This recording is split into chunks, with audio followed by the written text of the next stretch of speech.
Damn, crossplay may be coming to Halo MCC a lot sooner than we thought. Greetings, fleshy mammals, and welcome back to a brand new Halo MCC video. Today, we actually have all the details for the Halo 4 flight that will probably be happening sometime in October. But these are all the details that we have so far. I'm going to be going over the new features, campaign and Spartan Ops, and all the multiplayer options. So, without further ado, let's get into it. Alright, so this post actually comes from Postums on Halo Waypoint. First things first, we actually have the new features. These are new things that are going to be happening in the flight, things that we can be seeing in the flight. So, yeah, first things first, we got the customization. So, of course, with Halo 4 coming to Halo MCC on PC, we are, of course, getting new customization options for Halo 4, just like Halo Reach, Halo 2 Anniversary, Halo 3, and ODST. We're getting brand new customization options, so obviously we're going to be able to customize our Spartans to how we want instead of just having preset armor loadouts like we had in the past. Next up, we have Forge. Forge is actually going to be playable in the Halo 4 flight, which is actually pretty interesting. As well as Theater. Theater is also going to be playable in the Halo 4 flight, which is actually pretty good. So if you hit some nice clips and you forget to say Xbox record that, or hit whatever button you have for the game DVR on PC, well, you can go back into Theater and capture the clip. It's, you know, it's not a massive thing, but it'll definitely help for like thumbnail screenshots and things like that, you know, small little cool things, you know? Next up, we have challenges. It says here, the complete challenge system, including the challenge hub screen, will be available during this flight with new challenges for Halo 4. So just like other games releasing on Halo MCC, we are going to be getting brand new challenges specific to Halo 4, just like how right now with Halo 3 ODST, we have the Vidmaster Endure challenge going on for Halo ODST, which is honestly one of the coolest things ever in my opinion, how they brought back one of the Vidmaster challenges as a seasonal challenge. So yeah. Next up, we got Season 4 content. This one's actually TBD. We don't actually know if we're going to be able to see the Season 4 content as it is being evaluated by the QA and Rings 1 and 2. It's basically like the internal stuff, and then Ring 3 is us, which are the Halo insiders. So that's essentially what that means. Rings 1 and 2 are the internals, and then the playtesters, like the internal playtesters, and then Ring 3 is the Halo insiders, in case you guys are wondering. Next up, this one's a massive one, input-based matchmaking and crossplay. Now this one is also TBD. Once again, it is being evaluated by Rings 1 and 2. So Rings 1 and 2 will decide whether or not it'll be ready in time for the flight. So fingers crossed that we actually get to experiment a little bit with the crossplay.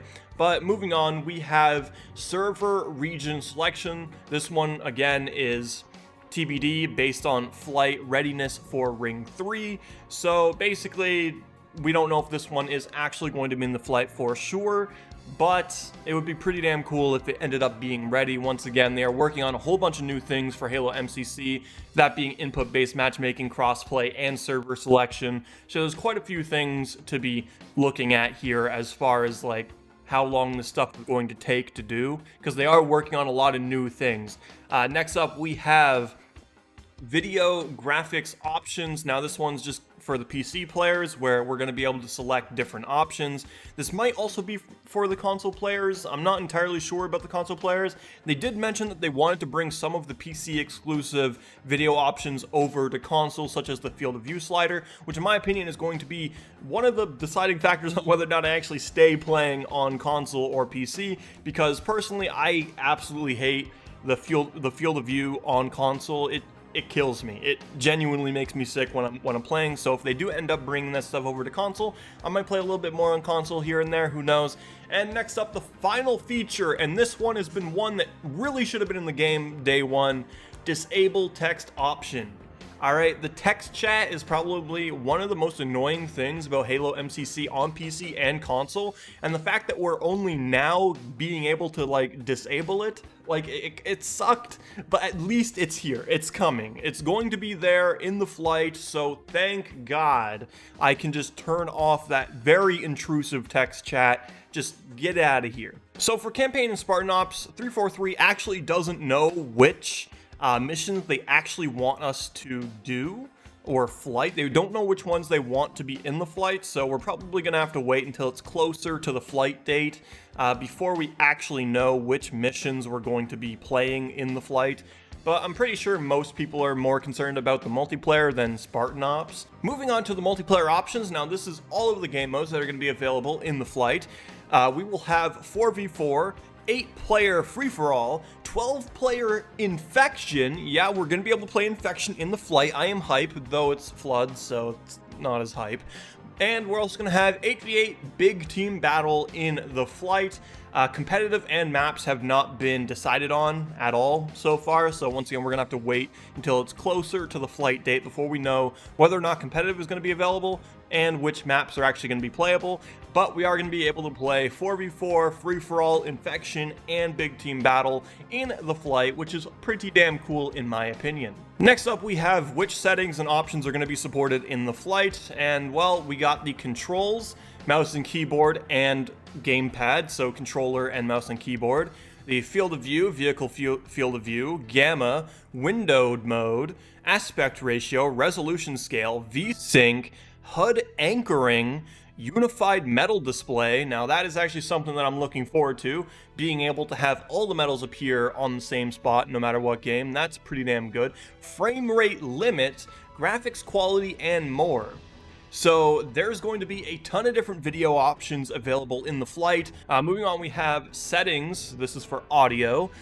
Game audio including menu music volume, game music volume, effects volume, voice chat volume, also voice chat channel, and push-to-talk voice chat. So those are the changes being made to audio. Next up, we have the gameplay settings. These will include show challenge notifications, allow untrusted files, file share trusted level, and credits. Very, very good. For network, it's been pretty much the same, network and relays. That's pretty much it. And next up, finally, we have settings, accessibility, subtitles, change language, convert text to speech, which would actually be pretty damn funny if you use the text chat in like streams and stuff like that. You know, do text to speech. That'd be pretty funny to do. Next up, we have convert speech to text. Pretty interesting there, but I don't know how reliable that would be. And text chat availability. So those are all the settings that are going to be in the Halo 4 MCC flight. Honestly, I'm kind of liking it, especially, once again, the unified medals display. I really, really like that. That's very good. But yeah, overall, that's a pretty damn good list of things that are going to be in the Halo 4 MCC flight. I'm actually super, super excited for this flight, and once again, this is probably going to be happening sometime in October, or at the very latest, November.